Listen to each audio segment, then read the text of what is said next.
साहब पार्टियों नहीं की बनैले अरुआ से वोटो मांगे नहीं की आई आधा आदमी को तन के भैया रुआ का करता नहीं बुझाते नहीं थे जो दल बनैले नहीं थी वोट मांगत नहीं थी तो पैदल पैदल काहे के चलता नहीं पदयात्रा काहे खाती होता पदयात्रा किस लिए कर रहे हैं संकल्प किए हैं कि पूरा बिहार सारा गांव कस्बा पंचायत प्रखंड पैदल ही चल कर जाएंगे ताकि जाकर लोगों से मिल सके रउआ से परिचय हो सके ये देख सके कि समस्या का बा कि पता चलो कि का करे से और जिंदगी बेहतर हो सकेला यही से पदयात्रा कर रहल बानी पूरा बिहार करे में करीब करीब 4000 किलोमीटर पैदल चले के पड़ी आ करे में लागी 1.5 से 2 साल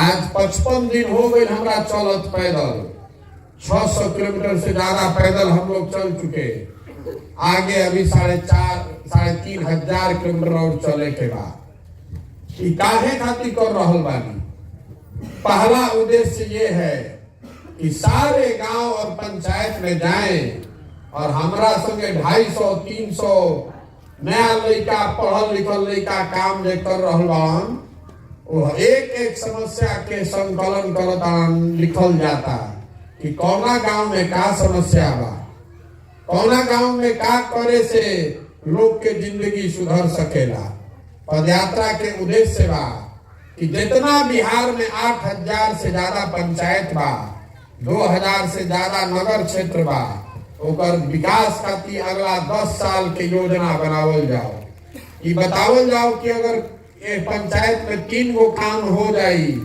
सड़क बन जाई बाढ़ आवे से बचा दिहल जाओ स्कूल के व्यवस्था हो जाई तो पंचायत के लोग के राहत हो जाई लेकिन एक साथ साथ ये बतावल जाई ये पंचायत में का करे से लोग के एजे रोजगार मिले लागी कौन चीज कौन फैक्ट्री लगा दिहल जाओ कौन पोखरा खानवा दिहल जाओ कहाँ मछली पालन केंद्र शुरू हो जाओ जैसे कि पंचायत में ही लोग के रोजगार मिलो योजना पूरा बिहार के हर पंचायत के बनावल जाता है जब पदयात्रा खत्म हुई तो रउआ देख सको कि राउर पंचायत की योजना का बा ठीक लागी तो जुड़ो और ना ठीक लागी तो कोनो बात नहीं थे लेकिन हम एजा आइल बानी तो हमरा प्रभुआ बताओ तनी जे हमार लड़का घूमता सब नौकरी के पता चलता कि गांव में का दिक्कत बा पंचायत में का दिक्कत बा अभी सज्जन यहाँ बता रहे थे कि हमने के 75 साल हो गई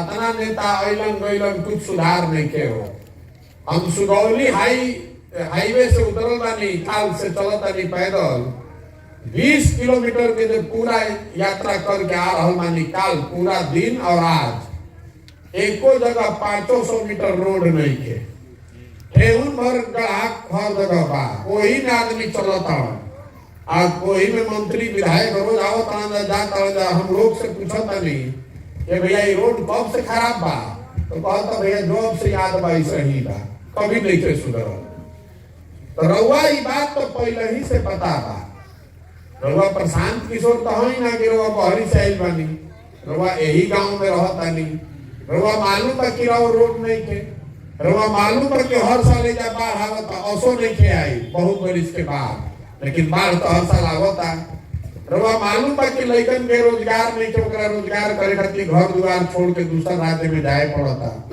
तो इस सुधरत काहे नहीं थे पदयात्रा के उद्देश्य बा के बतावल कि काहे नहीं के सुधरत इस सुधरत ऐसे नहीं थे कि देखिए हमने के 5 वर्ष बैठ के बतियावत नहीं जा बिहार में हई नहीं थे हो नहीं थे कितना भ्रष्टाचार बा स्कूल नहीं थे अस्पताल नहीं थे लेकिन जब यह वोट होता वो दिन सब बात भुला जाता बिहार में पिछला 30 साल में 4 गो चीज पर वोट पड़ता हमार जात के बा चलो ओकरा के वोट दे दिया जाओ अगर वह जात से निकल ली आदमी कहता हिंदू मुसलमान सब हिंदू एक हो जाओ भैया मुसलमान के सबक सिखावे के बाद चल के दे दिया जाओ वोट अब किया मुसलमान लोग के सबक सिखा दिया जाए तीसरा आदमी कौन जे कहता कि भैया कतनो खराब बा न आज रहे जंगल राज ओकरा से तो ठीके न बा। चली कुछ मान ली पढ़ाई नहीं के होत, रोड नहीं के, खेती के दाम नहीं के मिलत, लेकिन मन मार के भी आदमी भाजपा के एनडीए के वोट दे देता।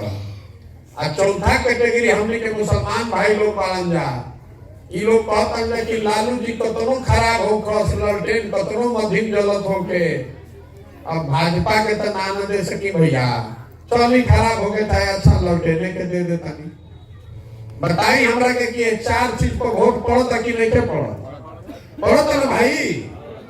तो हमने के 5 बरिस बढ़िया बढ़िया बतियावत आली जा, अदया वोटवा होता ये 4 चीज पर वोट पड़ता। रउआ मालूम बा, हमरा मालूम बा, तो भैया कुल नेता लोग के भी पता चल गई बा।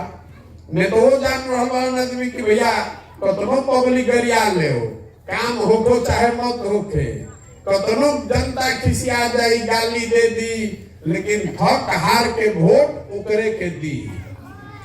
और हमारा बात पर अगर भरोसा नहीं के हो तो देख ली कि राव एमपी कई बार से जीता था, 4 बार 5 बार।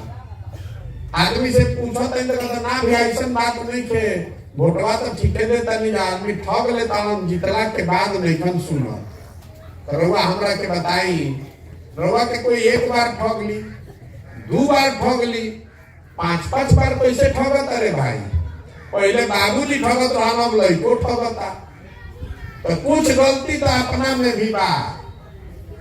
जब तक रउआ ना सुधरो, रउआ ये बात के ना समझो, तब तक बिहार के कोई नहीं के सुधार सकत। हम पदयात्रा कर रहा बानी यही खातिर हाथ जोड़ के रउआ के कहतानी कि अगर आप अपने और अपने बच्चे का चिंता नहीं कीजिएगा तो कोई दल कोई नेता आपके बच्चे का चिंता नहीं करेगा। काहे करेगा भाई?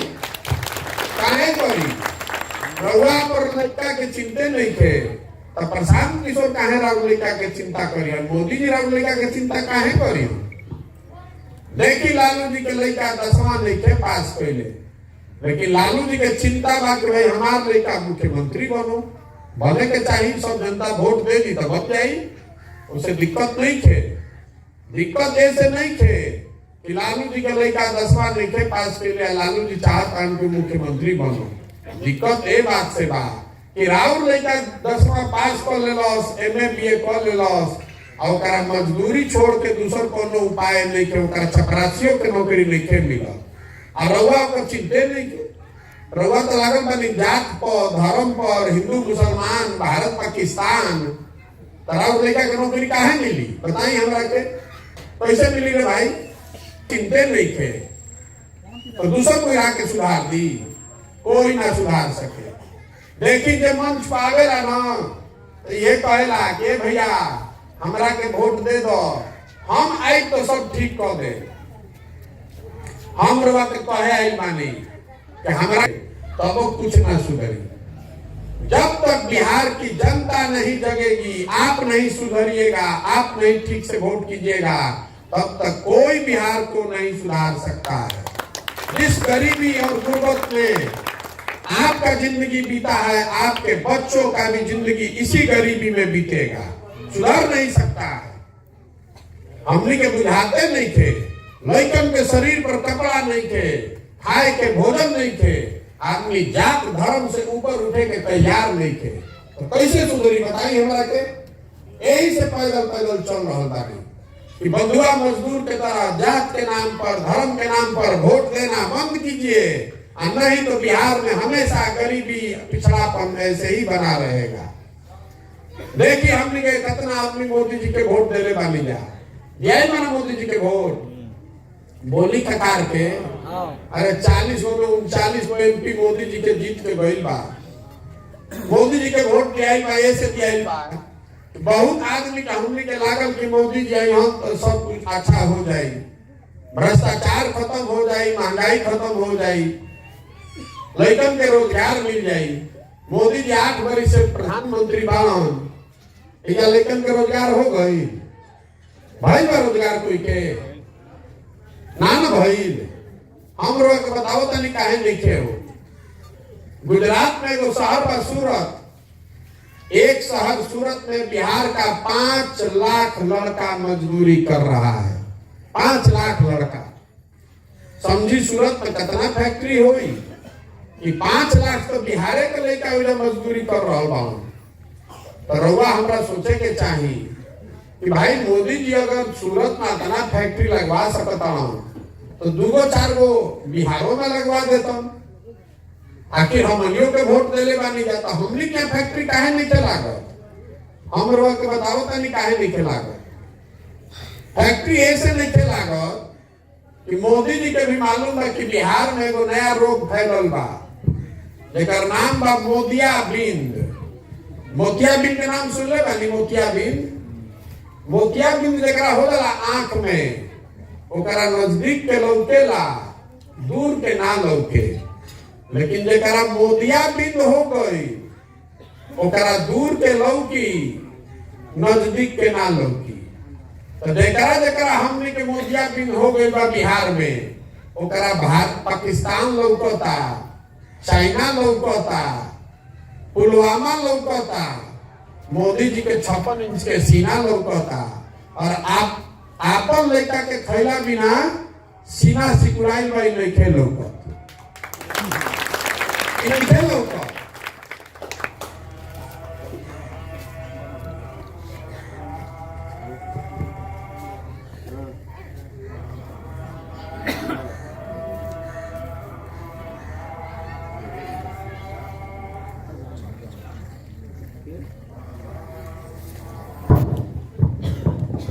मोदी जी के जब मालूम बा कि भैया आधा बिहार के तो मोतियाबिंद भइल बा, ओकरा पढ़ाई से नहीं मतलब, ओकरा अपन लड़कन के रोजगार से नहीं मतलब, रउआ अपन लड़कन के खाना पीना से नहीं मतलब, रउआ मतलब कि पाकिस्तान के सबक सिखाई, चाइना पे के बम गिराई, तो बिहार में काहे के काम करस? उनको मालूम है कि 24 में फिर आई, फिर ये बात हुई, फिर सब आदमी वोट दे दी। अब वोट दे दी तो फिर काम करे के। जितना एमपी जीतल बा भाजपा के, कोई 4 बार से जीतल बा, कोई 5 बार से जीतल बा। और पता नहीं कि कोनो कामों नहीं के हो, तो दोनों बात कैसे होता रे भाई? चितो राउर पटो राउर, कामों नहीं के हो तो एमपी जीतो बढ़ाओ। रउआ हम गलती करब तो भोगे के पड़ी कि ना पड़ी? देख ले हमने के 32 साल से लालू जी या नीतीश जी के जितावत आनी जा। पहले आदमी को लालू जी के वोट दिहल, लालू जी हम तो सामाजिक न्याय हो जाए। लालू जी आए तो बहुत समाज में जो गरीब पिछड़ा तबका था उसको आवाज उन्होंने दिया। इसलिए लालू जी का उस बात के लिए सम्मान है कि सामाजिक तौर पर जो पिछड़े लोग थे उनको लालू जी के आने से आवाज मिला। लेकिन लालू जी ने आवाज दी, लेकिन आपको और आपके बच्चों को शिक्षा नहीं दी। बिहार में भूमि सुधार लागू नहीं किए ताकि आपको जमीन न मिल जाए। जब शिक्षा मिली नहीं, भूमि मिली नहीं और पूंजी तो आपके पास कभी था ही नहीं, तो आप गरीबी से निकलिएगा कैसे? तो लालू जी का आवाज बनकर जीवन भर आवाज लगाते रहिए, लेकिन लालू जी के बराबरी में आपका लड़का कभी नहीं बैठ सकता है। ओकरा बाद देख ली नीतीश जी के सरकार चल रहा बा। हमने के कहता नहीं जा कि लालू जी के अपराध के जंगल राज हटावे खातिर नीतीश जी के वोट दियाइल बा। तो हम एजा रामनगर में पैदल जैसे गाँव में आयल बानी, ऐसे ही रामनगर पश्चिम चंपारण में पैदल जात रही तो कोई कहल कि भैया एगो हजाम वाला निका से मिली, बहुत होशियार आदमी है। तो पूछनी ओकरा से अच्छा ही बताओ कि लोग कहता कि लालू के जंगल राज और नीतीश जी के नया राज दोनों में का फर्क बा? तो कहलस के भैया खाली जनता के मन के फेर बा, फर्क दोनों में कुछो नहीं थे। दोनों राज्य में जनता के, बिहार के जनता के हजामत पूरा पूरा बनता। फर्क अतने बा कि लालू जी के राज में हजामत अपराधी बनावत रहसन और नीतीश जी के राज में हजामत अधिकारी बना रहा बा। फर्क कुछ नहीं। लालू जी के राज में अपराधी जो था वो गन लगाकर लूटता था और नीतीश कुमार के राज में अधिकारी कलम लगाकर दीने में लूट रहा है। लूटता कि नहीं घसो लूटो? कोनो काम हो तो बिना भ्रष्टाचार के नहीं के हो। तो अगर बिहार से बिहार में वो तरक्की चाहता नहीं, अपन लड़कन के जिंदगी खातिर सुधारे चाहता नहीं, तो मोदिया बीन के रोग के इलाज करे के पड़ी। और लालू जी के जंगल राज ना चाहिए, और नीतीश जी के अपरा अधिकारी वाला नया जंगल राज के भी उखाड़ के फेंके के पड़ी, तबे रास्ता निकली। आदमी कहता भैया बुझा गई, रउआ दल बना ली तो हमनी के विकल्प खोजत रह जा, रउआ संगे सब हो जाएंगे। हम आपको बता रहे हैं कि हमारे दल बनाने से कुछ नहीं होगा, कुछ नहीं होगा। उससे होगा तब जब समाज से लोग जगेंगे और आपके बीच से सही आदमी ढूंढ कर निकाला जाएगा और उसको जिताकर हम लोग लाएंगे, तब बिहार सुधरेगा। कोई हमारे आने से बिहार नहीं सुधरने वाला है। बिहार सुधरी तब जब 100-150 अच्छा आदमी विधायक बन जाइए, सुधरी तब जब 4000-5000 गांव के मुखिया, सरपंच, जिला पार्षद, प्रमुख अच्छा आदमी हुई। खाली मुख्यमंत्री बदले से कुछ ना हुई। बिहार में पिछला 25-30 साल में जितना आदमी एमएलए एमपी बनल बा, सब के रुआ सूची बनाई तो रुआ पता चली कि 1250 परिवार के आदमी एमएलए एमपी बनेला। सामान्य आदमी का लड़का एमएलए एमपी नहीं बन सकता है। बिहार में 3 करोड़ परिवार रहता है और हम पर आप पर पिछला 30-35 साल से यही 1200 परिवार का लोग शासन कर रहा है, तो कैसे सुधरेगा? इसीलिए पदयात्रा कर रहे हैं कि समाज से ढूंढकर ऐसे आदमी को निकालें जो ठगे नहीं, जो लुटेरा ना हो, जो चोर ना हो, जिसका बाप विधायक ना हो, कोई बात नहीं है, लेकिन आदमी अच्छा होना चाहिए। यही से पदयात्रा कर रहा बानी। एक बार समाज से ढूंढ कर सही आदमी को बैठा लिए तो सब आदमी बैठ के तय करी कि दल बनाने के बाद तो बन जाए दल। दल बनाने में कितना देर लगता है? एक दिन में दल बन जाएगा। लेकिन अगर दल बन गया तो दल किसी एक व्यक्ति का नहीं होना चाहिए, प्रशांत किशोर का दल नहीं होना चाहिए, किसी एक व्यक्ति का नहीं, किसी एक परिवार का नहीं, किसी एक जाति का नहीं। बिहार के सब लोगों का दल होना चाहिए जो मिलकर चल बनाए और मिलकर ही चलाए, तो बिना विकल्प बनेगा। तभी इसका नाम बनेगा जन सुराज, जनता का सरकार।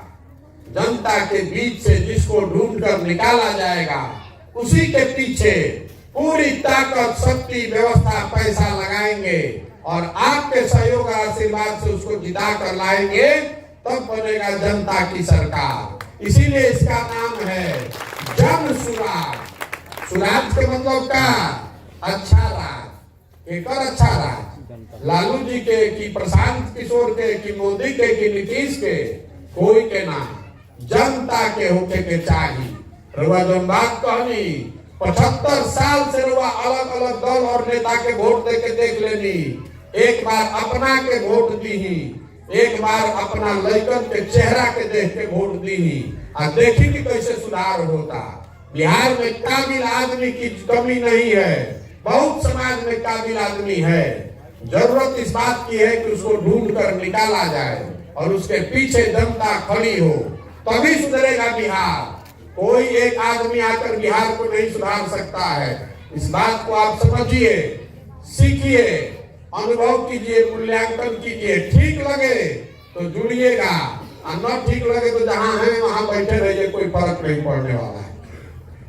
देख लीजिए, खेती किसानी कर रहा बानी, यूरिया 277 रुपया के कितना में खरीदाई लो? 700 में कि 800 में? 700 में।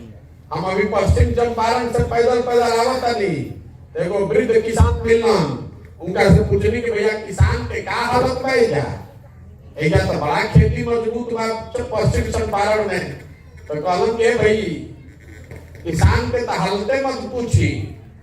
पहले जब खेती किसानी करे वाला परिवार जे रहे, वो 4 साल 5 साल खेती करत रहे, पेट काट के सतुआ खा के आदमी 2-4 कट्ठा जमीन खरीदत रहे। अब अगर जे 5 बरिस खेती कोई कर ले आ घर में कोई नौकरी नहीं के करत, व्यवसाय नहीं के करत, तो 5 बरिस में लड़की के ब्याह ला के, बेटी के, चाहे कोई घर में बीमार हो जाए तो 2 कट्ठा जमीन बेचाही के बाद उनका खरीदा ना सके। बात तो रउआ समझी कि 277 के यूरिया रुआ खरीदता नहीं 700 में, डीएपी या पोटास पर हुआ देता नहीं 500 से 800 रुपया ब्लैक, और डीजल पर 9 रुपया लीटर हुआ ज्यादा दे रहल बानी, और 260 के धान अभी हुआ धान पटले होकर 1400 में बेचता नहीं, तराऊ खेत बेचाई ना तो खेत खरीदाई। बताई ना हमरा के पतवर वो मेहनत कर ली। धान का समर्थन मूल्य है 2060 रुपया, आप धान बेच रहे हैं 1400 रुपया में, तराऊ लेकर के पेट पलाट पड़ता कि नहीं क्या पड़ो।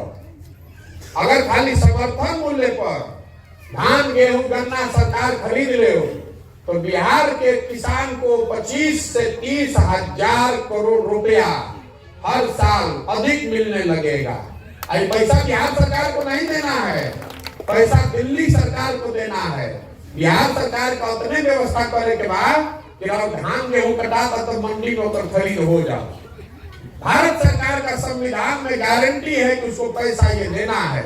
यहाँ मंडी हटा के बंद कर दिया 12 साल पहले, सब बंद हो गया। तो 1200 में बेची चाहे 1400 में बेची। देखी कोई अधिकारी आवता, कोई नेता आवता तो हमने की आदत लग गई मांगे के, ए भैया हई करवा दी, ए भैया हई करवा दी। आपन अनाज के 10,000 20,000 50,000 हर साल नुकसान होता, पूर्व ने की मांगो मांगता नहीं कि 2000 रुपया भैया इधर दिलवा दी, हई अस्पताल में भर्ती करवा दी, लड़का के एडमिशन करवा दी। मांगे के आदत लग गई बा, अन्य तो ये आदत लगा दिल बा सब आदमी के, जहां 100 रुपया मांगे वाला आदमी बेटा दी। आप मछली खाने वाली बात नहीं है, मछली मारना सीखिए। आप अपने अधिकार के लिए खड़ा होइए। जो बटन आप जिसका दबाते हैं वही राजा बनता है। ठीक बटन दबाइएगा तो ठीक राजा बनेगा, गलत बटन दबाइएगा गलत राजा बनेगा, तो उससे आपका जिंदगी सुधर नहीं सकता है। ये बतावे खातिर पूरा ये प्रयास कर रहा बानी। अब होके तो ठीक, ना होके तो ठीक। हम अपन घर परिवार सुख सुविधा सब छोड़ के ये काम कर रहा बानी। हमारा पूरा विश्वास है कि बिहार के समाज में ऐसे लोगों की कमी नहीं है। बहुत ऐसे लोग हैं। हम पश्चिम चंपारण में 48 दिन पैदल चल ली, 5,500 से ज्यादा आदमी को समाज से ढूंढ कर निकाला गया है, जो कह रहा है कि नहीं भैया ये ठीक रास्ता बा, नया विकल्प मिल के बनावल जाओ, दूसरा कोनो उपाय लेकर बिहार के सुधारे खातिर। देखिएगा कि हर जिला हर प्रखंड से ऐसे लोग निकाले जाएंगे। अब आप बताइए, आपसे 2 सवाल पूछेंगे। जनता को विकल्प के अभाव में गलत आदमी गलत नेता सब ठग बदमाश को आप जिता रहे हैं। अब समय आ गया है कि बिहार में बदहाली और गरीबी दूर करने के लिए जनता मिलकर अपना विकल्प बनाए। बनाना चाहिए कि नहीं बनाना चाहिए? सबके बोले के बाद, हाथ उठा के बोले के बाद, वीडियो में रिकॉर्डो कराओ ताकि ऐसे आदमी पहले तो झूठो पद यात्रा करते रहन। आपसे पूछ रहे हैं सवाल, हाँ तो हाँ, ना तो ना बोलिए, कोई दिक्कत नहीं है, ना भी बोल सकते हैं। बिहार में विकल्प के अभाव में आपको गलत आदमी को वोट करना पड़ता है। अब समय आ गया है कि देश का सबसे गरीब और पिछड़ा राज्य बिहार, इसकी स्थिति सुधारने के लिए जनता मिलकर नया विकल्प बनाए। विकल्प बनाना चाहिए कि नहीं बनाना चाहिए? होने के चाहिए ना। हो कैसे 4000 किलोमीटर पैदल चलो, 2 बरिस लागी, हो कैसे ही काम। हम आपको बता रहे हैं कैसे होगा। ये होगा दृढ़ संकल्प से, ऊपर वाले की कृपा से और आपके आशीर्वाद से। अगर हैं इससे कुछ गलत नहीं कर रहे हैं, इससे बिहार के समाज का भला हो सकता है, आपके बच्चों का भला हो सकता है। तो एक बार हाथ उठाकर आशीर्वाद दीजिए, दुआ दीजिए कि इसको ईमानदारी से पूरा करें। आपकी दुआ है ना, साथ में है ना आपका आशीर्वाद? करें ना प्रयास, गौरव करना सीखिए। हम लोग बाहर जाते हैं तो कहता है बिहारी मतलब बेवकूफ, बिहारी मतलब अनपढ़। बिहार के लोग बेवकूफ और अनपढ़ नहीं है, ये ज्ञान की भूमि रही है बिहार। देवताओं को भी बिहार में आकर ज्ञान मिला है।